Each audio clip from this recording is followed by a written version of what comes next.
یا ایھا الذین آمنوا لا یسخر قوم من قوم عسى ان یکونوا خیرا منهم ولا نساء من نساء عسى ان یکن خیرا منهن سبحانک وبحمدک لا الہ الا انت نستغفرک ونتوب الیک. قال النبی صلی اللہ علیہ وسلم الکیس من دان نفسه وعمل لما بعد الموت والعاجز من اتبع نفسه هواها وتمنى على الله او كما قال علیہ الصلوۃ والسلام. اللہ تعالیٰ فرماتے ہیں کہ یا ایھا الذین آمنوا، اے ایمان والو، لا یسخر قوم من قوم، کوئی قوم کسی قوم کا مذاق نہ اڑائے. ممکن ہے وہ اچھے ہوں، جن کا مذاق اڑایا جا رہا ہے وہ اچھے ہوں. ولا نساء من نساء، اسی طرح عورتیں بھی دوسری عورتوں کا مذاق نہ اڑائیں. عسى ان یکن خیرا منہن، ہو سکتا ہے وہ ان سے بہتر ہوں، جن کا مذاق اڑا رہی ہیں وہ بہتر ہوں. تو حضور اکرم صلی اللہ علیہ وسلم نے فرمایا الکیس من دان نفسہ، سمجھدار وہ ہے جو اپنے نفس کا محاسبہ کرے. وعمل لما بعد الموت، اور موت کے بعد جو زندگی آنے والی ہے اس کے لیے عمل کرے، تیاری کرے. والعاجز، اور بے وقوف وہ ہے من اتبع نفسہ، جو نفس کی اتباع کرے، جو دل میں آتا ہے خواہش نفس ہے اس کے اتباع. وتمنى علی اللہ، اور اللہ تعالیٰ سے امیدیں رکھے کہ اللہ تعالیٰ ایسا کر دیں گے، اللہ تعالیٰ ایسا کر دیں گے.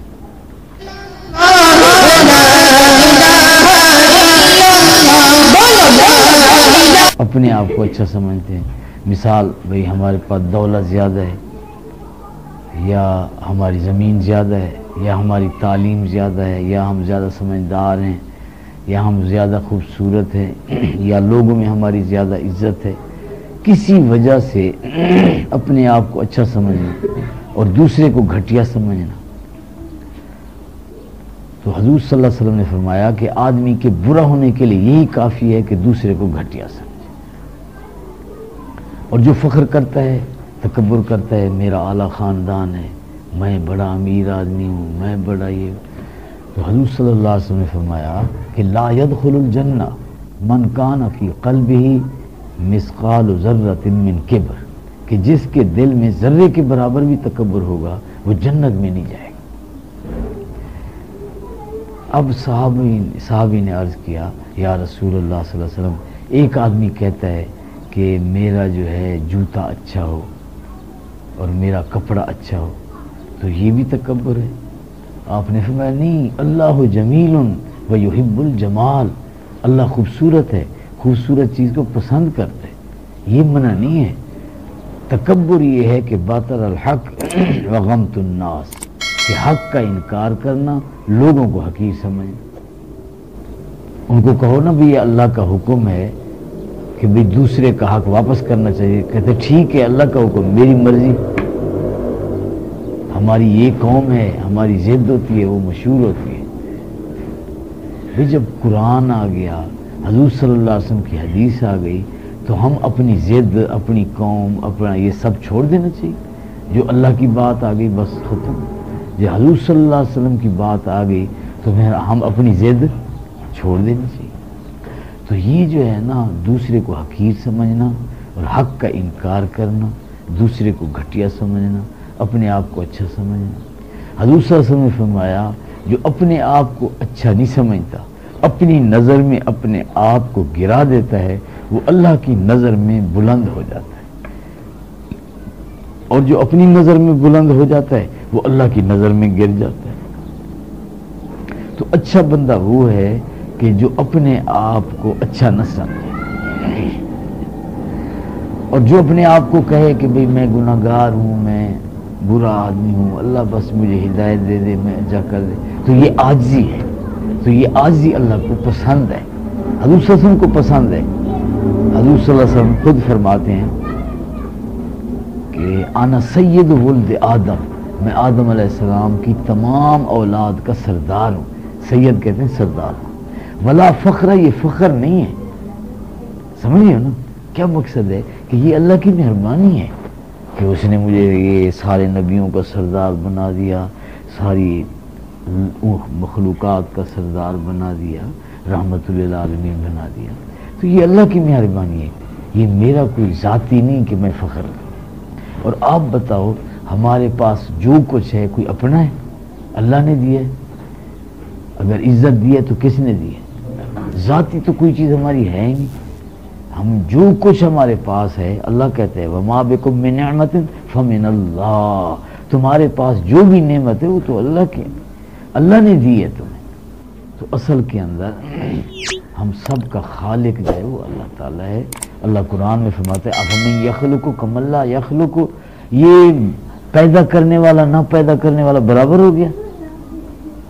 بھئی خالق سبحان اللہ بنانے والا ہے، اور جتنی ہے مخلوق ہے. حضور صلی اللہ علیہ وسلم ہے تو مخلوق ہے، اگر کوئی ولی ہے تو مخلوق ہے، کوئی نبی ہے تو مخلوق ہے، کوئی علی ہے رضی اللہ تعالیٰ عنہ تو وہ بھی کیا ہے؟ مخلوق ہے. تو مخلوق اور خالق کا کیا ہے بھائی؟ فرق ہے. اللہ کہتے ہیں افمن یخلق کمن لا یخلق، کہ جو تخلیق کرتا ہے اور جو تخلیق نہیں کرتا، جو پیدا کرتا ہے جو پیدا نہیں کرتا، وہ اس جیسے ہے. اس کا شان سبحان رب العالمین، تمام جہانوں کا پروردگار ہے. سارے کھانے والے ہیں، کھلانے والا تو اللہ تعالیٰ ہے، اور اللہ کھاتا بھی نہیں ہے. اللہ کہتا ہے ہوا یطعم ولا یطعم، کہ اللہ کھلاتا ہے کھاتا نہیں ہے. اللہ سب کو نیند دیتا ہے. لا تاخذو سنۃ ولا نوم، نہ اللہ کو اونگ آتی ہے نہ نیند آتی. اوروں کو کہتا ہے آرام کرو اور خود جاگتے رہتا ہے. سبحان اللہ. کہ شاید کوئی رات کو اٹھے اور کہے کہ اے اللہ تو مجھے معاف کر، اے اللہ تو مجھے رزق عطا فرما. اب دیکھو دن کو ہم کہتے ہیں کہ اللہم اے اللہ، اور رات کو اللہ کہتا ہے یا عبدی اے میرے بندے. حل من سائل، ہے کوئی سوال کرنے والا؟ آتے تو میں اس کو عطا کروں. حل من مستغفر، ہے کوئی بخشش مانگنے والا؟ حل من مسترزق، ہے کوئی رزق مانگنے والا؟ اب رات اللہ آوازیں دیتا ہے، ہم سوئے ہوتے ہیں. تو یہ رات کو اٹھنا، سحری کے وقت اٹھنا، اللہ تعالیٰ سے مانگنا، تو یہ بہت بڑی سعادت ہے. اور رمضان میں بڑی آسان ہے. جب روزہ رکھتے ہیں وہی وقت تہجد کا ہوتا ہے. بس روزہ رکھنے سے پہلے یا روزہ رکھنے کے بعد اذانوں سے پہلے تھوڑا موقع مل جائے 2 رکعت تہجد پڑھ لو، 4 پڑھ لو، 6، 8، 10، 12 تک حضور صلی اللہ علیہ وسلم نے پڑھی. اگر رات کو حضور صلی اللہ علیہ وسلم کسی وجہ سے، بیماری کی وجہ سے، سفر کی وجہ سے اگر رات کو نہ اٹھتے تو دن کو 12 رکعت پڑھتے تھے. ہم کہتے رات کو اٹھے نہیں، صبح چھٹی ہے.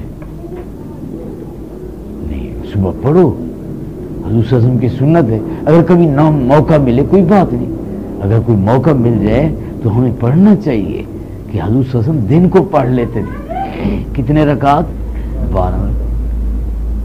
اب حضور صلی اللہ علیہ وسلم نے فرمایا کہ اگر 2 رکعت نماز چاشت پڑھ لے کوئی بندہ، ہر جوڑ کا صدقہ ادا ہو جاتا ہے. اب ہماری مائیں بہنیں ہیں نا، یہ گھر میں وضو کر کے 10 بجے نماز پڑھ لیں، 10:30 2 رکعت نماز چاشت، تو ہر جوڑ کا صدقہ ادا ہو جائے گا اور گناہ معاف ہو جائیں گے.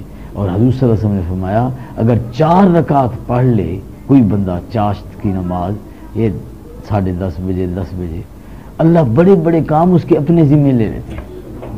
تو میں تو اکثر 4 پڑھ لیا کرتا ہوں جب موقع ملے. کبھی نہیں بھی پڑھتا تو کوئی پیریڈ میرا خالی ہوتا ہے تو میں 4 رکعت پڑھ لیتا ہوں. میں نے کہا چلو بڑے بڑے کام اللہ کر دے گا، چھوٹے موٹے اللہ کی مہربانی ہے، کوئی ہم ایسے تھوڑا بہت بھاگ دوڑ کر لیں گے، تو بڑے بڑے کام تو اللہ ہی کر لے، کیونکہ ہمارے لیے تو مشکل ہے.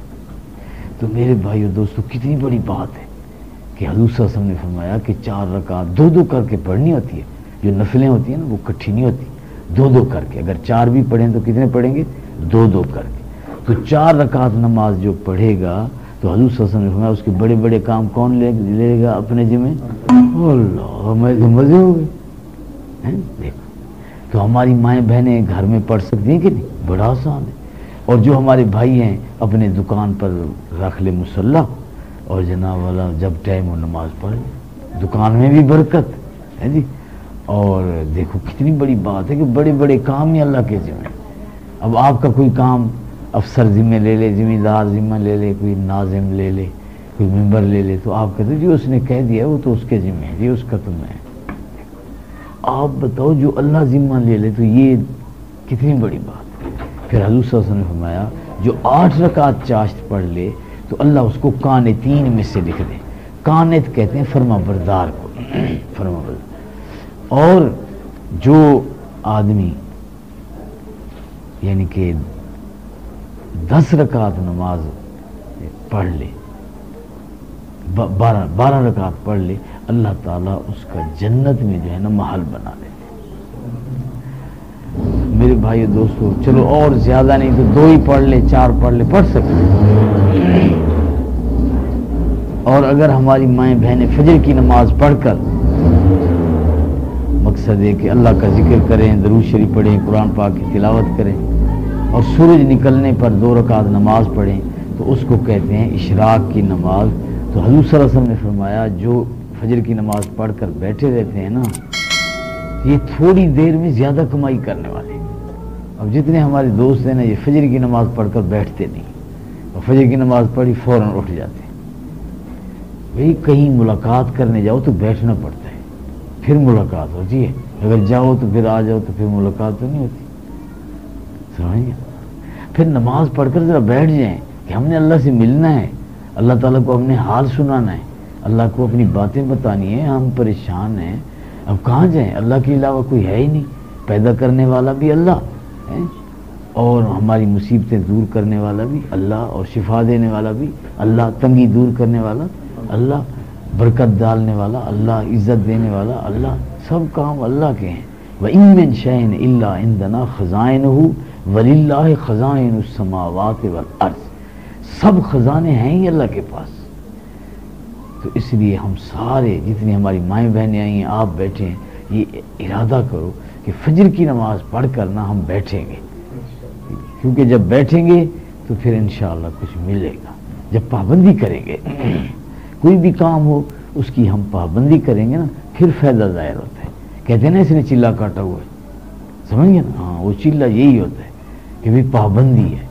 تو جب ہم پابندی کریں گے تہجد کی، اشراق کی، روزانہ صبح شام 100 دفعہ درود شریف، 100 دفعہ استغفار، استغفر اللہ ربی من کل ذنب، روزانہ قرآن پاک کی تلاوت، رات کو تہجد کی نماز، 5 وقت نماز ہے۔ تو پہلے زمانے میں ہماری مائیں جو ہے نا بچوں کو قرآن کی لوری دیتی تھی، جب بچہ بولتا تھا تو خود قرآن پڑھنا شروع کر دیتا تھا، سمجھ گئے؟ اب جو ہے گانے بجانے ہیں، جب بچہ بولتا ہے تو اس کی منہ پر گانے ہوتے ہیں یا گالیاں ہوتی ہیں، کیونکہ اس نے گالیاں ہم سے سنی ہوتی ہیں۔ بچے غور سے دیکھتے ہیں، آپ نے دیکھا یہ سنتے ہیں، یہ وہ بولتے ہیں جو سنتے ہیں۔ اگر ہم ان کے سامنے اللہ کا قرآن پڑھیں گے، اگر ان کے سامنے ہم اللہ اللہ کریں گے، درود شریف پڑھیں گے، ان کے سامنے اچھی کام کریں گے، اچھی باتیں کریں گے، تو جب یہ بولیں گے تو زبان پر ان کے اللہ کا نام ہو۔ تو اس لیے ہماری مائیں بہنیں اپنے بچوں کی تربیت کریں، ان بچوں کو جو ہے نا ان کو کلمہ سکھائیں۔ حضور صلی اللہ علیہ وسلم نے فرمایا کہ جب بچہ بولنے لگے اس کو کلمہ سکھاؤ۔ اب مجھے نماز میرے دادا نے سکھائی ہے، اب میں سوچتا ہوں کہ تقریباً مجھے یعنی 40 سال کے قریب تقریباً مجھے نماز پڑھتے ہو گیا ہے۔ میں چھوٹا بچہ تھا پڑھتا تھا، تو اب میری عمر 40 سال سے زیادہ ہے۔ تو مقصد اتنے سال میں نے نماز پڑھی ہے، تو سکھائی کس نے تھی؟ دادا نے۔ اب میں اس کو دباتا تھا، وہ بوڑھے آدمی تھے، کہتے دباؤ بھائی، اور میں ان کو دباتا اور ساتھ ساتھ مجھے سکھاتے، چلو پڑھو سبحانک اللہم، اب وہ یاد ہوگا، چلو پڑھو، درود شریف یاد کرا دیا، ساری نماز یاد کرا دیا۔ تو ہم اپنے بچوں کو کلمہ یاد کرائیں۔ کس نے فرمایا؟ حضور صلی اللہ علیہ وسلم نے، کہ بچے جب بولنے لگے تو ان کو کیا سکھاؤ؟ کلمہ سکھاؤ، اور جب 7 سال کے ہو جائیں تو نماز سکھاؤ اور ان کو نماز پڑھنے کے لیے کہو، اور جب 10 سال کے ہو جائیں نماز نہ پڑھیں تو پٹائی کر کے پڑھاؤ، اور 10 سال کے بعد بستر علیحدہ کر دو، 2 لڑکے 2 لڑکیاں، 1 لڑکا 1 لڑکی ایک رضائی میں ایک کمبل میں اکٹھے نہ سوئیں۔ اب جو حضور صلی اللہ علیہ وسلم روک رہے ہیں اس میں ہماری بہتری ہے، احتیاط ہے، سمجھ گئے نا؟ ہاں، اس میں بہت فائدے ہیں کہ ہم اپنے بچوں کو بالغ ہونے سے پہلے علیحدہ کر دیں، سمجھ گئے نا؟ اب آپ بتاؤ، جب 2 لڑکے اکٹھے نہیں سو سکتے تو 2 لڑکیاں کٹھے نہیں سو سکتی. 10 سال کی عمر کی تو 2 عورتیں ایک رضائی میں کٹھی کیسے سو سکتی ہیں؟ جب 10 سال کی نہیں سو سکتی تو پھر 15-20 سال کی 25 سال کی سو سکتی؟ وہ بھی نہیں سو سکتی. جب 10 سال کے 2 لڑکے ایک کمبل میں رضائی میں کٹھے نہیں سو سکتے تو 2 مرد ایک رضائی میں کیسے کٹھے سو سکتے؟ وہ نہیں سو سکتے. سمجھ گئے نا؟ ہاں. دنیا میں ہمیں بڑی سمجھ ہے تو دین میں بھولے بالے ہو جاتے، کوئی پتہ نہیں. بھی ہم سمجھیں، ذرا غور کریں نا کہ جب بچے نہیں سو سکتے 10 سال کی عمر کے تو پھر بڑے کیسے سو سکتے؟ تو اس لیے جب کبھی ایسا موقع تو احتیاط کرنی چاہیے. چاہے چارپائی ایک ہو، چاہے اب یہ بیٹھک ہے سب نیچے سوئے ہوئے ہیں، سب کے اوپر چادر علیحدہ رہتا ہو، بستر کیا ہو بھائی؟ علیحدہ. یہ کس کا فرمان ہے؟ ہمارے نبی حضور صلی اللہ علیہ وسلم نے فرمایا ایسا زمانہ آئے گا کہ عورتیں کپڑے پہننے کے باوجود ننگی ہوں گی. کیونکہ کپڑے کا مقصد ہوتا ہے اپنے آپ کو چھپانا، اور عورتیں کپڑے پہنیں گی اور مقصد ہوگا دکھانا. یا ویسے ہی باریک کپڑے پہنے گی عورت کا جسم نظر آئے گا. تو اس لیے عورتوں کو ایسے کپڑے نہیں خریدنے چاہیے. اب جو ہمارے بھائی مرد بیٹھے ہیں ایسا کپڑا ہی نہ لے کہ بھئی جو باریک ہو. سمجھیں؟ ایسے مرد بھی زیادہ باریک نہ پڑے، کیونکہ جتنا کپڑا باریک ہوتا جائے گا اتنا ایمان بھی باریک ہوتا جائے گا، اتنا دین بھی باریک ہوتا جائے گا. جتنا سیدھا سادہ ہوگا نا تو موٹے کپڑے ہوں گے، ایمان بھی موٹا ہوگا، اچھا ہوگا. تو اس لیے حضور صلی اللہ علیہ وسلم نے فرمایا، حضور اکرم صلی اللہ، اس کو بتاؤ، وہ منیر کو بتایا، منیر جو اس طرح کینچیوں والا ہے نا، چھریاں تیز کرتا ہے، اس کو بتاؤ. تو اونچی کر، وہ کیا کہہ رہے ہیں نیچے، ٹھیک ہے. جو ہماری مائیں بہنیں ہیں یہ فیشن نہ کیا کریں، کیونکہ جو مسلمان ہیں، جو ہمارے بھائی بیٹھے ہیں یہ بھی، اور جو ہماری بہنیں ہیں یہ بھی فیشن نہیں کرنا. کیونکہ جو فیشن ہے یہ کافروں کا طریقہ ہے، جو سنت ہے یہ ہمارے پیارے نبی حضرت محمد صلی اللہ علیہ وسلم کا طریقہ ہے. اب جو حضور صلی اللہ علیہ وسلم نے فرمایا ہے وہ کرنا چاہیے. اب حضور صلی اللہ علیہ وسلم نے فرمایا ہے کہ عورتیں جو ہیں مہندی لگائیں. اب حضور صلی اللہ علیہ وسلم نے فرمایا عورتیں مہندی لگائیں، جب شادی ہوتی ہے تو عورتیں مرد کو لگا دیتی. حالانکہ عورتوں کو لگانا حضور کا فرمان ہے کہ لگانی چاہیے، اور مرد کو لگانا ٹھیک نہیں ہے. اور اگر مرد کہے بھی مجھے کیوں لگاتے ہو، میں نہیں لگاتا، بھئی جس کی شادی ہو رہی ہے وہ ہمت کرے. تو پھر وہ اس کے والد کو لے آتے ہیں، اس کے دادا کو لے آتے ہیں، کہتے ہیں اب یہ کہہ رہا ہے، اس کا تو کہا مان لو، یہ کام تو عورتوں کا ہے، لیکن اب شادی ہو رہی ہے تو عورتوں والا کام کر لو. یعنی عورتوں کو دوپٹہ پہنوا دیتے ہیں. میں نے دیکھا ہے نکاح ہو رہا ہے، پتہ نہیں آپ کے ہاں پہناتے ہیں کہ نہیں. ایک جگہ میں گیا، وہاں نکاح پر نا دلہا کو دوپٹہ پہنا دی. تو حضور صلی اللہ علیہ وسلم نے فرمایا اگر عورتیں مردوں والا لباس اختیار کریں، کسی کام میں مشابہت اختیار کریں، یا مرد عورتوں والی نقل کریں، اسی طرح لباس چیزیں پہنیں، تو ان پر اللہ کی لعنت ہے. یہاں تک کہ حضور صلی اللہ علیہ وسلم نے فرمایا کہ عورت مرد کا جوتا نہ پہنے اور مرد عورت کا نہ پہنے.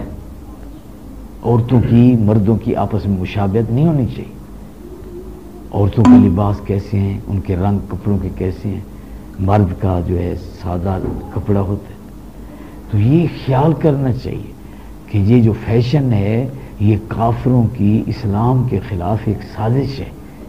یہ فیشن آ گیا ہے، یہ فیشن آ گیا ہے. ہماری مائیں بہنیں نہیں سمجھتی کہ یہ تو کافروں کی جو ہے چالاکی ہے، یہ ان کی ہم اسلام کے خلاف سازش ہے. یہ سازش، یہ فیشن آ گیا ہے یعنی دین پر عمل نہ کرو.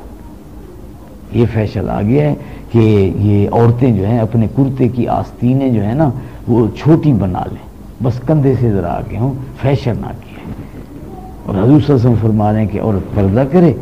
اب جو مرد ہے اس کی آستینیں پوری اور جو عورت ہے تو اس کی چھوٹی. آپ دیکھ لو چھوٹی چھوٹی بچیاں ہیں ان کے کرتے کی آستینیں پوری نہیں. کیوں؟ کہ فیشن آ گیا.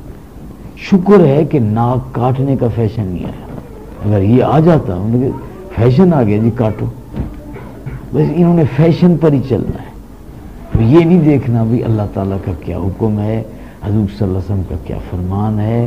حضور صلی اللہ علیہ وسلم نے کیا فرمایا کہ کافروں کی نقل نہ کرو، خالف المشرکین، مشرکین کافروں کی مخالفت کرو، جو کافر کام کرتے ہیں تم کیا کرو، اب کافر ٹی وی دیکھ رہے ہیں ہم بھی دیکھیں گے، بھئی کافر جو ہے اپنی ویڈیو بنا رہے ہیں تو ہم بھی بنا رہے ہیں، بھئی ہمارا دین تو نہیں کہتا کہ تم گانے بجانے ویڈیو فلمیں یہ گانے، یہ تو اسلام نہیں کہتا، کیونکہ ہمارے پیارے نبی حضرت محمد صلی اللہ علیہ وسلم جا رہے تھے تو گانے کی آواز آ رہی تھی، تو آپ نے کانوں میں انگلیاں دے دی اور آپ نے فرمایا کہ گانے کی آواز پر اللہ کی لعنت آتی ہے، تو ہمارے گھر میں تو قرآن کی آواز ہو تاکہ ہمارے گھر میں برکت ہو، ہمارے گھر میں جو ہے اللہ کے ذکر ہو، عورت زور سے قرآن نہ پڑھے، گلی میں اس کا قرآن نہ آئے، ایسا زیور نہ پہنے کہ زیور کی آواز مردوں کو نہ آئے، ایسی عورت خوشبو نہ لگائے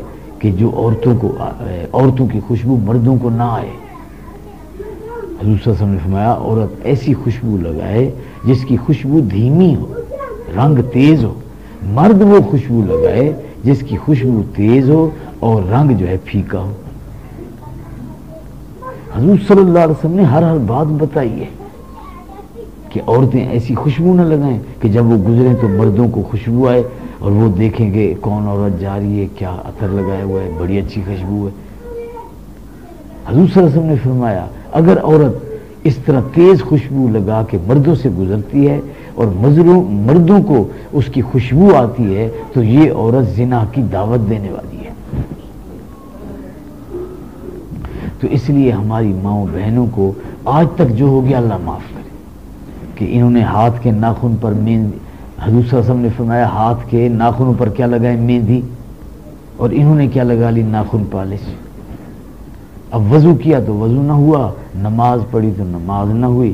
اگر ہماری ماں بہن نے جو ہے اپنے ہاتھ کے جو ہے ناخن پر کیا لگائی تھی، مہندی،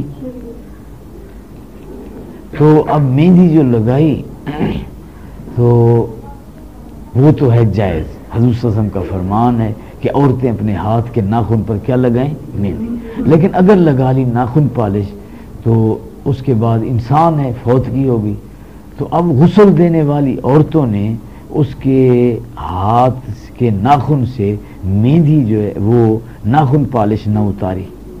اب جب ناخن پالش نہ اتاری تو اب وہ جو ہے نہ اس کا غسل ہوا اور نہ اس کا جنازہ ہوا۔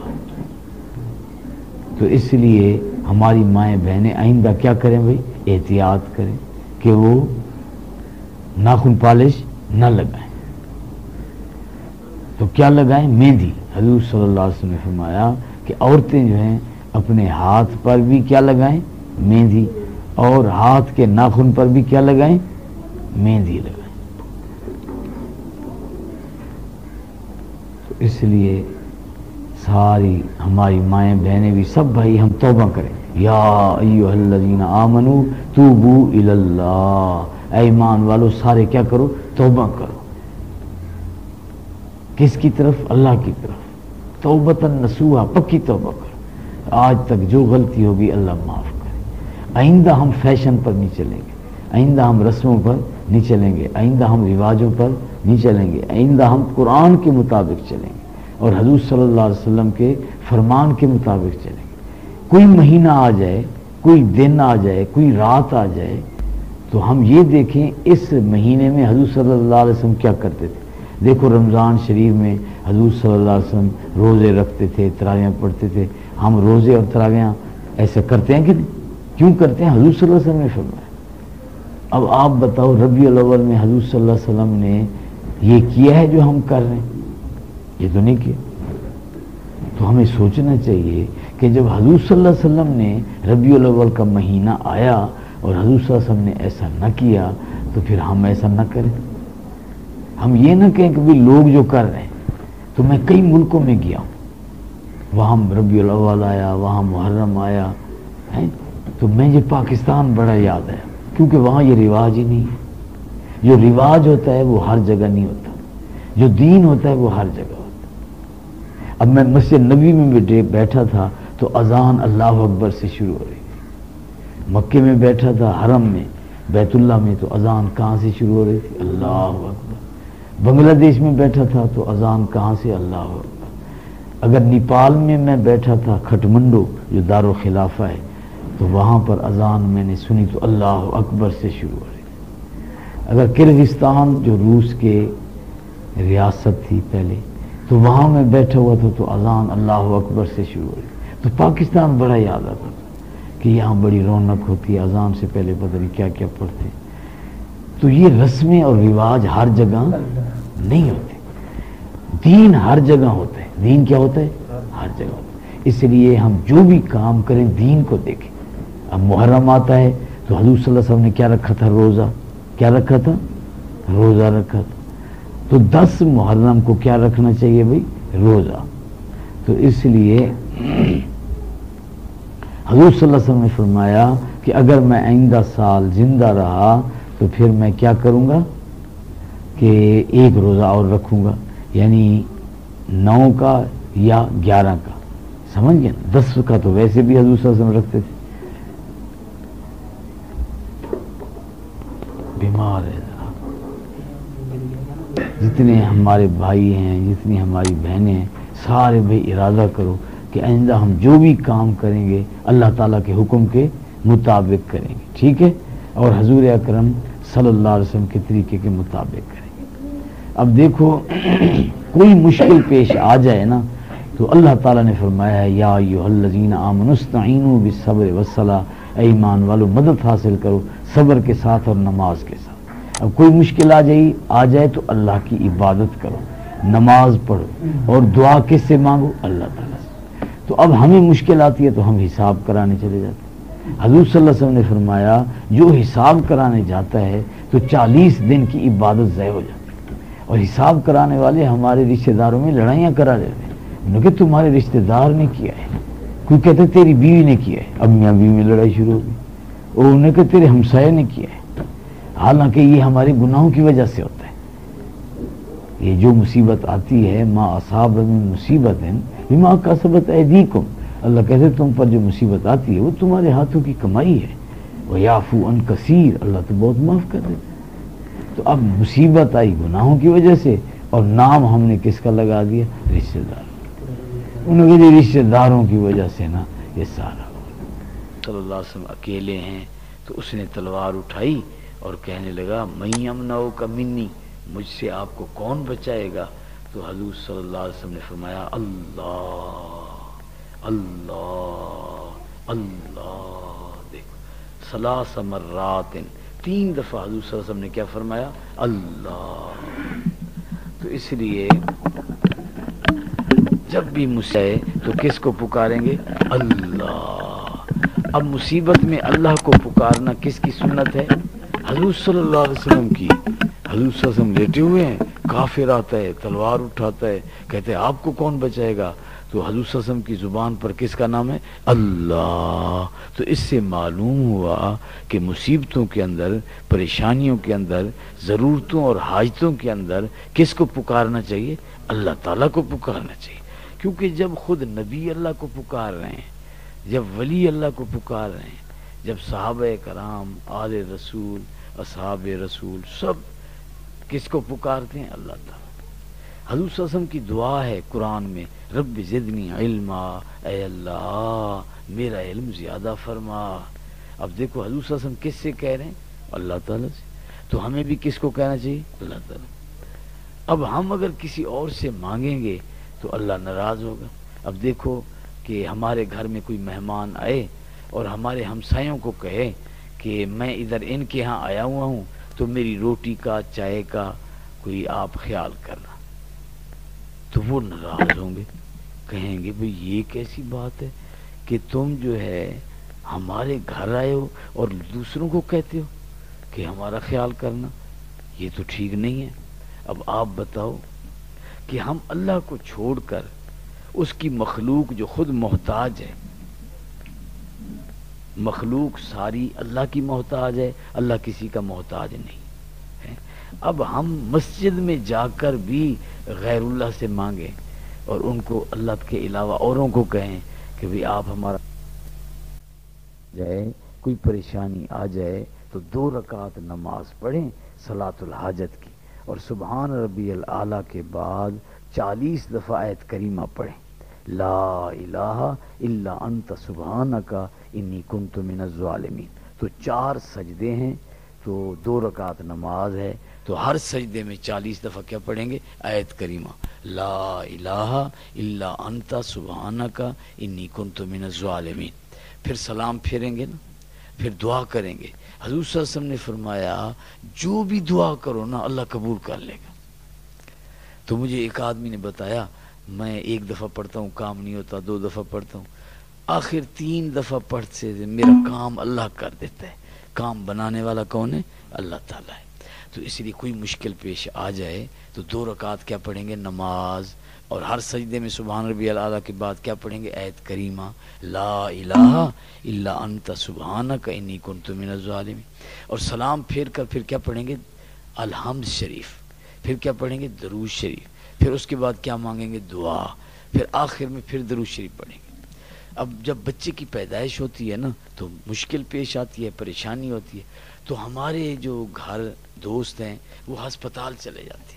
حضور صلی اللہ علیہ وسلم نے فرمایا اگر سورہ یاسین پڑھو بچہ جلدی پیدا ہو جائے گا۔ اب جو ہے جب یہ مشکل مسئلہ ہو وعلیکم السلام تو سارے گھر والے کیا پڑھیں؟ سورہ یاسین، سارے گھر والے کیا پڑھیں؟ سورہ یاسین، اور خیرات کریں، 50 روپیہ 100 روپیہ مدرسے کو، مسجد کو، مجاہدین کو، غریبوں کو، یتیموں کو، بیوہ کو، جہاں اللہ توفیق دے، جتنے پیسے اللہ توفیق دے خیرات کرنی ہے، اور کرنی اللہ کے نام پر ہے، کیونکہ حضور صلی اللہ علیہ وسلم کس کے نام کی خیرات کرتے تھے؟ اللہ کے نام۔ تو اس لیے خیرات وہ ہوتی ہے جو اللہ کے نام کی ہو، تو اللہ کے نام پر خیرات کریں گے اور کہیں گے اے اللہ ہم تیرے نام پر خیرات کر رہے ہیں، ہماری یہ مشکل حل کر دے، یہ بیماری دور کر دے۔ حضور صلی اللہ علیہ وسلم نے فرمایا ہے داؤ مرضاکم بصدقہ، اپنے بیماروں کا علاج خیرات سے کرو۔ تو خیرات کرنے سے بیماریاں ٹل جاتی ہیں، مصیبتیں ٹل جاتی ہیں۔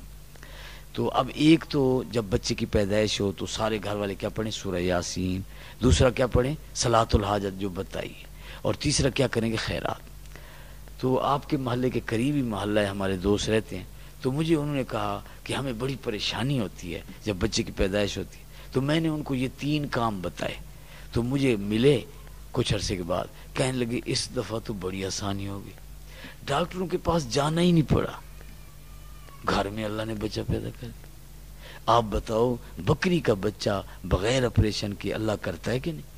تو جو اللہ بکری کا بچہ بغیر آپریشن سے کر سکتا ہے تو وہ اللہ تبارک و تعالی بغیر آپریشن کے انسان کا بچہ بھی پیدا کر سکتا ہے۔ آپ بتاؤ کوئی مشکل ہے اس کی؟ تو اس لیے ڈاکٹروں کے پاس اگر جاؤ گے تو وہ کہیں گے آپریشن، کیونکہ فائدہ ہے، اگر ویسے دوائی دیں تو تھوڑی کمائی ہے، انہوں نے تو کمائی دیکھنی ہے، انہوں نے یہ نہیں دیکھنا کہ بندے کا نقصان ہو رہا ہے۔ تو اس لیے ہم جب کوئی مشکل آ جائے تو کیا کریں گے؟ خیرات، اور کیا پڑھیں گے؟ نماز، صلاۃ الحاجت، اور کیا پڑھیں گے؟ اور کیا کریں گے؟ سورہ یاسین۔ ہاں، اب مثال حضور صلی اللہ علیہ وسلم نے فرمایا کوئی بھی مسئلہ ہو سورہ یاسین اس کے لیے پڑھو گے اللہ وہ مسئلہ حل کر دے گا۔ اب مثال بچیوں کی شادی نہیں ہو رہی، وہ یہ سورت اسی نیت سے پڑھے، اب خطرہ ہے دشمن کا، سورہ یاسین اسی نیت سے پڑھے، سمجھ گئے نا؟ تو اللہ تعالیٰ بچا دے گا۔ اب ایک کتاب ہے مسنون دعائیں، اس کے اندر دعائیں لکھی ہوئی، اب رزق تنگ ہے اس کے اندر دعا لکھی ہوئی ہے، ہماری مائیں بہنیں پڑھیں اللہ رزق فراخ کر دے گا۔ حضور صلی اللہ علیہ وسلم نے فرمایا ہے کہ اگر کوئی فجر کی نماز سے پہلے 100 دفعہ یہ پڑھ لے سبحان اللہ و بحمدہ، سبحان اللہ العظیم و بحمدہ، استغفر اللہ، تو اللہ تعالیٰ اس کا رزق بڑھا دیں گے۔ ایک صحابی نے یہ پڑھا، کچھ عرصے کے بعد آیا، کہتا ہے یا رسول اللہ اب تو دولت سنبھالی نہیں جاتی، اب یہ مسئلہ بن گیا، پہلے دولت آتی نہیں تھی یہ پریشانی تھی، اب زیادہ ہوگی، اب یہ پریشانی ہوگی۔ کیسا وظیفہ ہے. تو وظائف حصول رزق ایک کتاب ہے، دارالمطالعہ سے ملتی ہے، چھوٹی، ہم وہ منگوا لیں. اس کے اندر وظیفے لکھے ہوئے ہیں. کس کے بتائے ہوئے ہیں؟ حضور صلی اللہ علیہ وسلم کے، کہ یہ پڑھو اللہ رزق بڑھا دے گا، اللہ تنگی دور کر دے گا. تو کوئی پریشانی آ جائے تو ایک کتاب ہے پریشان انسان کا ہمدرد ساتھی، وہ چھوٹی سی ایک کتاب ہے. اگر دشمن پریشان کر رہے ہیں اور دعا ہے، اگر رزق کی پریشانی ہے پھر اور دعا ہے، اگر قرضے کی پریشانی ہے پھر اور دعا ہے، اگر کوئی بیماری کی پریشانی ہے پھر اور دعا ہے. ہر پریشانی کی دعا لکھی ہوئی ہے اور بتائی ہوئی کس کی ہے؟ حضور صلی اللہ علیہ وسلم. تو اسی طرح مسنون دعائیں ہیں، وہ گھر میں رکھ لو. کوئی کام ہو نا، کوئی مشکل ہو، اللہ تعالیٰ نے اس کا حل بتایا ہے، حضور صلی اللہ علیہ وسلم نے اس کی دعا بتائی ہے. تو ہم ایسے خام خواہ کوئی نجومیوں کے پاس جا رہے، کوئی حساب کرانے جا رہا ہے، تو اس لیے ادھر کوئی بچے گزرتے ہیں تو یہ پاؤں لگ جاتا ہے، یہ خیال کریں. تو ہماری مائیں بہنیں جو ہیں، جب شادی ہوتی ہے یا غمی ہوتی ہے، وہ رسموں پہ بڑی چلتی ہے. یہ رسم ہے، یہ رسم ہے، یہ رسم ہے. حضور صلی اللہ علیہ وسلم نے فرمایا الدین یسر، دین آسان ہے. اور آپ نے فرمایا شادی وہ برکت والی ہوتی ہے جس میں خرچہ تھوڑا ہو، اور شادی دین کے دیکھ کر کرنی چاہیے، دین کے لحاظ سے. تو اب جو ہے ہماری مائیں بہنیں، حضور صلی اللہ علیہ وسلم نے فرمایا ہے کہ اگر عورت تنور پر روٹیاں پکا رہی ہو اور اس کو خاوند بلائے تو وہ روٹیاں چھوڑ کے چلی آئے. یعنی اللہ تعالیٰ نے شان بنایا ہے.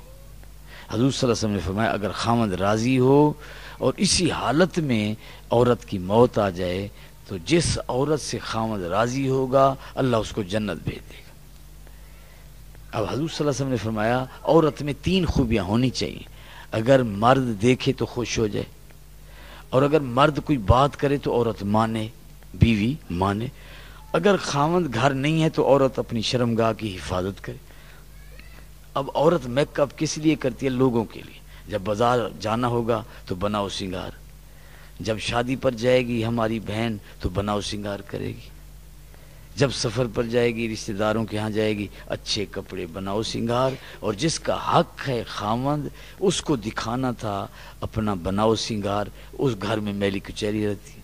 اللہ نے فرمایا ہے کہ لا یبدین زینتہن الا لبعولتہن، کہ اپنی زینت کس کو دکھاؤ؟ خاوند کو دکھاؤ.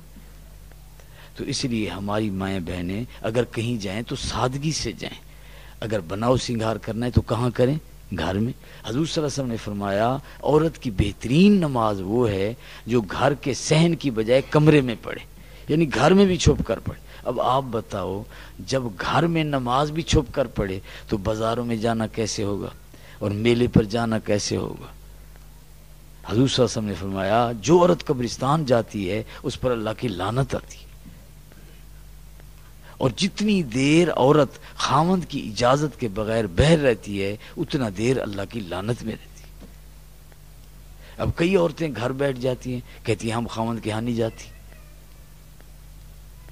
تو کیا فائدہ آیا؟ جب بیٹھ گئی تو نماز بھی قبول نہیں، اور جتنی دیر بیٹھے گی لعنت ہوگی، تو کیا فائدہ ہے؟ تو اس لیے خاوند کو بھی حکم ہے کہ تو عورت کے ساتھ اچھا سلوک کر. حضور صلی اللہ علیہ وسلم نے فرمایا کہ جب خود خاوند کھائے تو بیوی کو بھی کھلائے، جب اپنے کپڑے لے تو بیوی کے بھی لے. حضور صلی اللہ علیہ وسلم نے فرمایا خیرکم خیرکم لأہلہ، اچھا وہ ہے جو بیوی کے ساتھ اچھا ہو. اب خاوند کو حکم دیا کہ تم بیوی کے ساتھ اچھا سلوک کرو، اور بیوی کو حکم دیا کہ تو خاوند کی فرما برداری کر. اب میاں بیوی دونوں مل کر اپنے گھر کو جنت بھی بنا سکتے ہیں، جہنم بھی بنا سکتے ہیں. اگر میاں بیوی دونوں آپس میں ایک دوسرے کا احترام کریں گے، بچوں کے اندر ایک دوسرے کی عزت پیدا کریں گے. اب بیوی کہہ رہی ہے اپنے بچوں کو کہ دیکھو ابو آپ کے پھل فروٹ لائے ہیں، کھلونے لائے ہیں، کپڑے لائے ہیں، آپ نے ابو کا شکریہ ہی ادا نہیں کیا. ابو آپ کے بڑے اچھے ہیں، دیکھو کیسی اچھی اچھی چیزیں لائیں. اب ابو کہہ رہا ہے کہ دیکھو یہ آپ کی امی ہے نا، تو یہ آپ کو اس نے دیکھو روٹی پکا کے کھلائی ہے، آپ کے کپڑے جو ہیں نا یہ آپ کی امی نے دھوئے ہیں، آپ نے شکریہ ادا ہی نہیں کیا۔ تو اب میاں بیوی دونوں مل کر اپنے بچوں کے اندر ایک دوسرے کا احترام پیدا کریں تو پھر جو ہے اچھا رہے گا۔ ادھر ایک آدمی مقرر کرو، کوئی بچے گزرتے ہیں یا ایک عورت خیال کرے گھر میں کہ کوئی بچے گزرتے ہیں یا کوئی پاؤں لگتا ہے تو پھر وہ تار ہل جاتی ہے، یا کوئی یہ سپیکر بیمار ہے، لگتا بیمار ہے تو پھر اس کا جو چیز وہ بناتا ہے وہ بھی بیمار ہو جاتی ہے۔ تو میں عرض کر رہا تھا کہ ماں اور باپ دونوں مل کر اپنے گھر کا ماحول اچھا کریں، دینی کریں، بچوں کو نماز کا کہیں اور اچھا ماحول پیدا کریں۔ کہتے ہیں کہ اگر میاں بیوی میں ہوگی لڑائی تو گھر کی ہو جائے گی تباہی، اگر میاں بیوی کی آپس میں ہوگی محبت تو گھر میں ہوگی اللہ کی رحمت۔ تو اس لیے 4 دن کی زندگی ہے، پتہ نہیں کتنا دن باقی ہیں زندگی کے، تو ہم لڑائیوں جھگڑوں میں نہ گزار دیں، بلکہ گھر کے اندر پیار محبت سے رہیں، ایک دوسرے کا احترام کریں اور بچوں کی تربیت کریں۔ ہم بچوں کو سکھائیں، حضور اکرم صلی اللہ علیہ وسلم بچوں کو سمجھایا کرتے تھے۔ حضور صلی اللہ علیہ وسلم کے ساتھ ایک بچہ کھا رہا تھا تو آپ نے فرمایا اے بچے دائیں ہاتھ سے کھاؤ اور بسم اللہ پڑھ کر کھاؤ اور اپنے سامنے سے کھاؤ۔ ہم کہتے ہیں بچوں کو نہ سمجھاؤ، یہ چھوٹے بچے ہیں، بڑے ہو جائیں گے سمجھ جائیں گے۔ حضور صلی اللہ علیہ وسلم ان کو بچپن میں سمجھا رہے ہیں۔ تو پہلے زمانے میں عورتیں جو ہیں نیکی سے روکا نہیں کرتی تھی۔ اب اس زمانے میں اگر بچہ داڑھی رکھ لے تو ماں کہتی ہے بیٹا پھر تیرا رشتہ کیسے ہوگا، دیکھو میں نے داڑھی نہیں مڑوائی میرا تو ہو گیا ہے، اور میرے کتنے مرید ہیں، میرے کتنے دوست ہیں جنہوں نے داڑھی جو ہے نہیں مڑوائی، ان کے رشتے ہو گئے ہیں۔ یہ کس نے کہا ہے؟ کوئی قرآن حدیث ہے؟ اب ہمارے بھائی نے داڑھی رکھی ہے، اگر ہماری ماں اس کو کہے گی شاباش بیٹا بہت اچھا آپ نے داڑھی رکھی ہے، دیکھو منڈوانا نہیں ہے تو یہ تو ہو گیا ثواب۔ اگر اس نے رکھی ہے تو اس کو کہے کیوں رکھی ہے، تو تیری شادی کیسے ہوگی، منڈوا دے۔ تو اب یہ جو ہماری ماں کہہ رہی ہے داڑھی منڈوا دے، یہ گناہ کر رہی ہے۔ آپ بتاؤ نیکی سے روکنا گناہ ہے کہ نہیں ہے؟ اب دیکھو بیٹا 10 سال سکول گیا ہے، ماں نے نہیں روکا، 4 سال ڈگری کالج گیا ہے نہیں روکا، یونیورسٹی پڑھتا رہا ہے نہیں روکا، اب 3 دن تبلیغی جماعت میں جا رہا ہے تو ماں کہہ رہی ہے نہ جاؤ۔ بھی وہ جو جا رہا ہے آپ کا فرض ادا ہو رہا ہے، آپ کا فرض تھا بچے کو دین سکھانا، آپ نے سکھایا نہیں۔ اب وہ 3 دن 10 دن جا رہا ہے، 40 دن یا زیادہ 4 مہینے، تاکہ وہ دین سیکھ کر آئے گا، آپ کا فرض ادا ہو جائے گا، اگلے جہان آپ سے پوچھا نہیں جائے گا۔ اگر آپ نے اس کو دین نہ سکھایا تو اگلے جہان پوچھا جائے گا بھی تم نے اپنے بچوں کو قرآن کیوں نہ پڑھایا، تم نے ان کو نماز کیوں نہ سکھائی، تم نے ان کو دین کی باتیں کیوں نہ سکھائی۔ تو اب اگر بچہ جا رہا ہے تو کیا خیال ہے جانے دینا چاہیے کہ نہیں؟ جانے دینا چاہیے تاکہ وہ دین کو سیکھ کر آئے۔ تو پہلے زمانے میں اگر بچہ کہتا تھا کہ میں کوئی دین کا کام کرتا ہوں تو ماں باپ نہیں روکتے تھے، تو اب روکتے ہیں، کیوں؟ دین کی سمجھ نہیں ہے۔ پہلے زمانے میں دین کی سمجھ تھی تو حضرت خنسہ رضی اللہ تعالی عنہ نے اپنے 4 بیٹوں کو کہا کہ کل جنگ کا میدان ہوگا، تم شہید ہو جانا، اگلے جہان میں فخر کروں گی کہ میں 4 شہیدوں کی ماں ہوں۔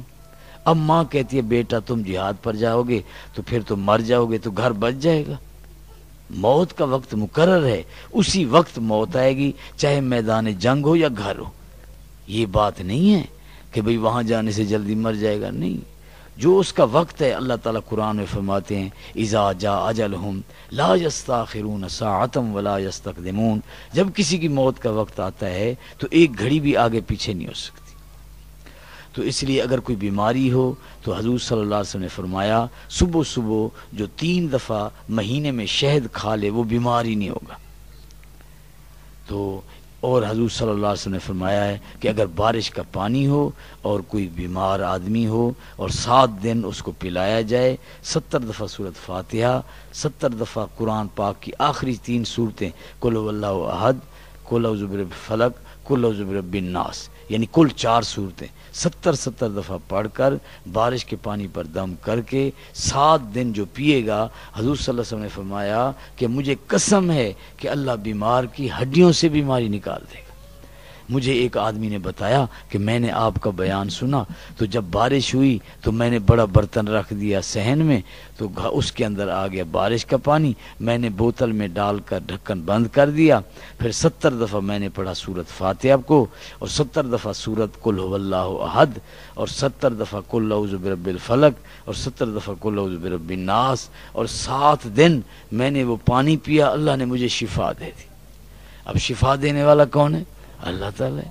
تو اب کوئی بیماری آ جائے تو پھر ہم جو ہے نا خیرات بھی کریں، اور جو ہے نا اگر شہد بھی صبح صبح کھلا دیں تو یہ بھی اچھا ہے، اس سے بھی اللہ تعالیٰ شفا دیتے ہیں۔ اور حضور صلی اللہ علیہ وسلم نے فرمایا کہ جو زیتون کا تیل ہے نا یہ برکت والا ہے، اس کو مالش بھی کی جائے، لگایا بھی جائے اور کھلایا بھی جائے۔ تو حضور صلی اللہ علیہ وسلم کے پاس ایک صحابی آیا، کہنے لگا یا رسول اللہ صلی اللہ علیہ وسلم میرے سینے میں درد ہے۔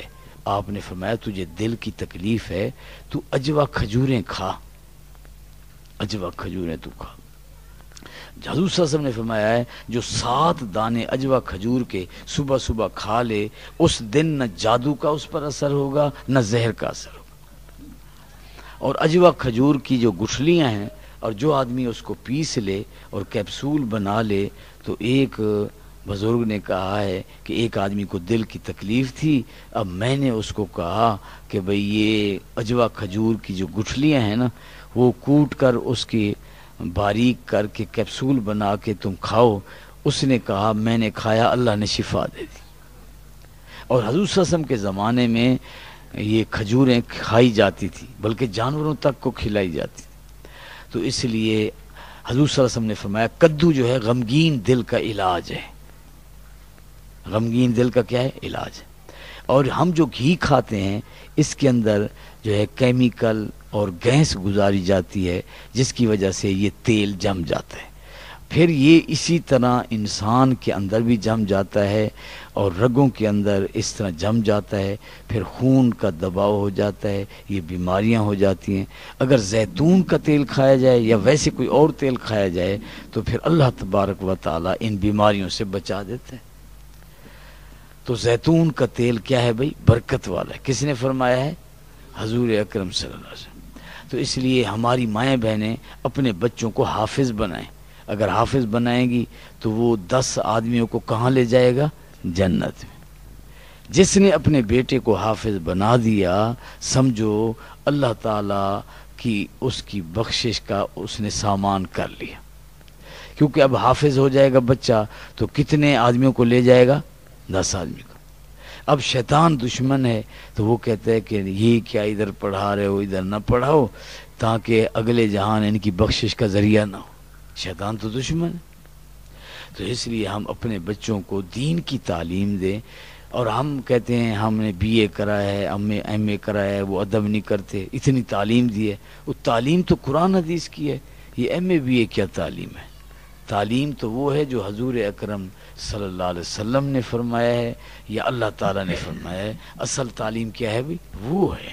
یہ جو دنیا کی تعلیم ہے اس کے اندر تھوڑا سا وہ پڑھاتے ہیں دین کی، باقی ساری کافروں کی باتیں ہوتی ہیں۔ تو اس لیے سارے بھائی ارادہ کرو کہ آئندہ ہم جو کام بھی کریں گے تو کس کے حکم کے مطابق کریں گے؟ اللہ، اور کس کے طریقے کے مطابق کریں گے؟ حضور صلی اللہ علیہ وسلم کے طریقے کے مطابق۔ تو عورتیں مل بیٹھتی ہیں نا تو آپس میں باتیں کرتی ہیں، تو ایک عورت کہنے لگی کہ میرا خاوند جو ہے نا وہ بڑا میرے ساتھ لڑتا ہے، اور وہ جو ہے کہتے ہیں نمک زیادہ ہے، مرچیں تھوڑی ہیں، کھانا ٹھیک نہیں پکا ہوا، بڑی پریشانی ہوتی ہے۔ تو اب جو ہے ایک عورت کہنے لگی کہ میرا خاوند جو ہے تبلیغی جماعت کے ساتھ چلا گیا، جب واپس آیا تو میں نے ڈرتے ہوئے کھانا دیا کہ بھئی ناراض ہوگا، لیکن نہ ہوا۔ جب دوسرے دن کھانا دیا نہ ہوا، تیسرے دن کھانا دیا نہ ہوا۔ تو پھر میں نے پوچھا کیا وجہ؟ پہلے تو آپ ناراض ہوتے تھے۔ اس نے کہا کہ میں گیا تھا اللہ کے راہ میں تبلیغی جماعت میں، تو وہاں جیسا کھانا ملتا تھا ہم کھا لیتے تھے، اور حضور صلی اللہ علیہ وسلم نے کبھی کھانے میں عیب نہیں نکالا، تو اس لیے ہم جو ہے نا یہ نہیں کر سکتے۔ تو اب جو ہے دیکھو تبلیغی جماعت جانے سے اس کی طبیعت نرم ہو گئی ہے، وہ صحیح ہو گیا۔ تو اگر ہم چاہتے ہیں کہ ہمارا بیٹا نمازی بن جائے، ہمارا بھائی نمازی بن جائے، ہمارے والد کا مزاج سخت ہے، تو ہم ان کو جو ہے کہاں بھیجیں؟ اللہ کے راہ میں، ہیں، تاکہ وہ وہاں جائیں گے، اللہ کی باتیں سنیں گے، حضور صلی اللہ علیہ وسلم کی باتیں سنیں گے، تو ان کو نماز کا بھی شوق ہو جائے گا اور ان کی تربیت اصلاح بھی ہو جائے گی۔ دیکھو ہمارے گھر میں اگر کسی کا نماز پڑھنے کو دل نہ کرے تو ہم کہتے ہیں بیمار ہے، ہیں؟ اگر کسی کو اگر کھانے کو دل نہ کرے تو ہم کہتے ہیں بیمار ہے، اگر نماز پڑھنے کو دل نہ کرے اس کو ہم بیمار ہی نہیں سمجھتے۔ جو جیسے جس کو کھانے کا دل نہ کرے وہ بیمار ہے، ایسے جس کو نماز پڑھنے کا دل نہ کرے وہ بھی کیا ہے؟ بیمار ہے۔ تو اس کا علاج کرانا چاہیے نا، اس کو اللہ کے راہ میں نکالنا چاہیے۔ تو جو ہماری مائیں بہنیں یہ ارادہ کریں کہ انشاءاللہ ہم جو ہے اللہ کے راہ میں جائیں گی اور اپنی اولاد کو، بھائیوں کو اور اپنے بیٹوں کو اور اپنے خاوند کو اللہ کے راہ میں بھیجیں گی تاکہ ان کی تربیت ہو، ان کی اصلاح ہو، وہ دین سیکھ کر آئیں، ان کا مزاج اچھا ہو۔ تو محلے میں جو یہ کام کرنے والے ہیں نا، ان کے گھر والوں کو ہمیں بتانا چاہیے کہ تم میرے بیٹے کو ملو اور تم میرے بھائی کو ملو، تم میرے والد کو ملو، میرے خاوند کو ملو، اس کو دعوت دو، اس کو اللہ کے راہ میں لے جاؤ۔ دیکھو فلاں کا بیٹا گیا ٹھیک ہو گیا، فلاں کا بھائی گیا اللہ کے راہ میں ٹھیک ہو گیا، میرا بھی بیٹا جائے ٹھیک ہو جائے۔ تو یہ ٹھیک ہونے کا راستہ ہے۔ تو اس لیے جتنی ہماری مائیں بہنیں آئی ہوئی ہیں یہ جماعتیں کراتی ہیں، عورتوں کی جماعت نہیں ہوتی، اور یہ جو ہے نا صلاۃ التسبیح کی جماعت کراتی ہیں۔ تو صلاۃ التسبیح کی جماعت حضور صلی اللہ علیہ وسلم نے نہیں کرائی۔ حضور صلی اللہ علیہ وسلم نے اپنے صحابی کو کہا ہے کہ یہ نماز اکیلے پڑھا کرو۔ اب حضور صلی اللہ علیہ وسلم نے فرمایا ہے اکیلے پڑھا کرو، اور یہ عورتیں جماعت کرا لیتی، اور اسی طرح عورتیں اکٹھی ہو جاتی ہیں، پتہ نہیں کیا کیا پڑھتی ہیں، کیا کیا کرتی ہیں۔ تو ایسے ہم چلے جاتے ہیں، ہماری بہنیں بھی چلی جاتی ہیں، اور رسموں کے اندر، رواجوں کے اندر اور شرک کے اندر اور بدعت کے اندر وہ چلی جاتی ہیں۔ اس لیے خیال کرنا چاہیے۔ آپ بتاؤ جب نماز کے لیے عورت نہیں جا سکتی تو میلوں پر جا سکتی ہے، بازاروں میں جا سکتی ہے۔ تو جتنا عورت گھر رہے گی، اگر کوئی صحیح قرآن حدیث بیان ہوتا ہے آپ جائیں، جہاں ہیں ہی جاہل عورتیں اور پتہ نہیں کیا پڑھتی ہیں کیا کرتی ہیں، اور رسمیں اور رواجات ہیں اور شرک ہے اور بدعت ہے۔ اب آپ بتاؤ کہ اللہ کے علاوہ کسی اور سے مانگنا کیا ہے؟ شرک ہے۔ اور جب ان کی تعلیم ہی یہی ہے کہ بھئی یا حضور صلی اللہ علیہ وسلم سے کہہ رہی ہیں کہ آپ ہمارا یہ کام کر دیں، یا پیروں سے، بزرگوں، اولیاء اللہ سے مانگ رہی ہیں، تو شرک ہو رہا ہے، اور شرک کی بخشش نہیں ہے، مشرک کی بخشش نہیں ہے۔ تو اس لیے ایسی مجلسوں میں ہی نہیں جانا چاہیے، اور ایسے شرک والا کام بھی نہیں کرنا چاہیے۔ عورتیں ہیں، مرد ہیں، جتنے بھائی بیٹھے ہیں، اللہ تعالی ہم سب کی حفاظت فرمائے۔ بس جو اللہ نے فرمایا ہے وہ کریں، 5 وقت نماز پڑھیں۔ اسی طرح عورتوں کا زیور ہوتا ہے، ان کو زکوٰۃ دینی چاہیے۔ اگر زکوٰۃ نہیں دیں گی زیور گم ہو جائیں گے، زیور چوری ہو جائے گا، ضائع ہو جائے گا، نقصان ہو جائے گا۔ اگر حضور صلی اللہ علیہ وسلم نے فرمایا زکوٰۃ دے کر اپنے مال کی حفاظت کرو۔ اور مسئلہ پوچھنا چاہیے کہ بعض اوقات سونا پورا نہیں ہوتا نصاب، تو چاندی ہوتی ہے، کچھ روپے پیسے پڑے ہوتے ہیں، سال گزر جاتا ہے۔ اب اسی طرح خاوند کی دکان ہے، اس پر قربانی ہے، تو اسی طرح عورت کے زیور ہیں، اس پر علیحدہ قربانی ہے۔ اب عورتیں قربانی نہیں دیتی، کہتے ہیں بس گھر میں قربانی ہوگی، وہ تو خاوند کی ہوئی، خاوند کی دکان ہے، اس کی علیحدہ قربانی ہے۔ آپ کے پاس جو سونا ہے، چاندی ہے، پیسے ہیں، تو آپ پر کیا ہے بھئی؟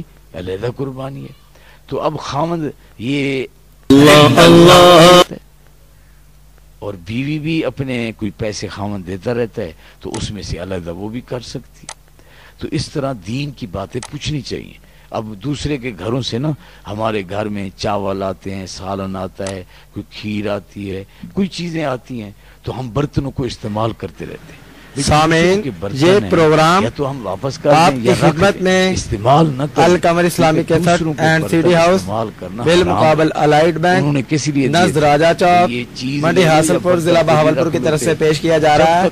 ہمارے ہاں پیر طریقت، رہبر شریعت، ولی کامل حضرت مولانا سید عبدالوہاب شاہ صاحب شہید رحمت اللہ علیہ کی دوسروں کے برتن ہر موضوع پر آڈیو کیسٹ اور آڈیو سیڈیز ملنے کا پتہ القمر اسلامی cassette and C D centre بالمقابل الائٹ بینک راجہ چوک منڈی حاصل پور ضلع بہاولپور۔ رابطے کے لیے 0333 634461 0333 63 44 661۔ اور کافروں کے طور طریقوں سے، ان کی تہذیب سے ہم جو ہے نفرت کریں گے، حضور صلی اللہ علیہ وسلم کی سنتوں کے اور آپ کے طریقوں کے ساتھ محبت کریں گے۔ تو دعا کریں